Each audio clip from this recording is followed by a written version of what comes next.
आणि आता एक महत्त्वाची बातमी समोर येते। ठाण्यातल्या कोलशेत मधल्या लोढा अमारा 4000 पेक्षा जास्त सदनिका असलेल्या सोसायटीमध्ये रहिवाशांनी आंदोलन केलंय। विकासकांकडून अनेक नियमांचा भंग होत असल्याचा आरोप रहिवाशांनी केलाय। रहिवाशांच्या सुविधेसाठी राखीव असलेल्या जागेत सिग्नेट 2 हे व्यापारी संकुल उभारण्यासाठी बनावट कागदपत्र तयार केल्याचा आरोप करण्यात आला।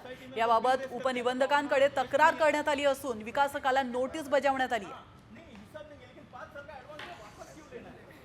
ह्याचं जस्टिफिकेशन जे ऑडिटेड फायनान्शियल्स आहेत ते शेअर करायला हे लोक रेडी नाहीत। कंटिन्यूस आम्ही फॉलोअप करतो की आम्हाला ऑडिटेड फायनान्शियल्स ते सांगतात की कंपनी लेवलला आमचे फायनान्शियल्स आहेत, आम्ही ग्राउंड लेवलला देणार नाही। ही सोसायटी जेव्हा हँडओव्हर होते तेव्हा पण आम्हाला ऑडिटेड फायनान्शियल्स दिले जातात, पण आता जेव्हा हे मुद्दे आहेत तेव्हा ते आम्हाला ऑडिटेड फायनान्शियल्स देत नाहीत। हा का देत नाहीत ह्याचं कारण नाही, हे निव्वळ पिळवणूक म्हणतात ना, हा तो प्रकार आहे। अचानक आम्हाला दाम दुपटीने किंवा 100% किंमत वाढवून परत ते एफकॅमची डिमांड सुरू केलेली आहे। त्याच्यामुळे आम्हाला आता 1.5 लाखाचे एफकॅम पाठवलेले आहेत। त्यात पण ते 5 वर्षाच्या ह्याच्यामध्ये त्यांनी एरियास लावून त्यांनी आता अचानक आम्हाला ते एफकॅम पाठवलेले आहेत।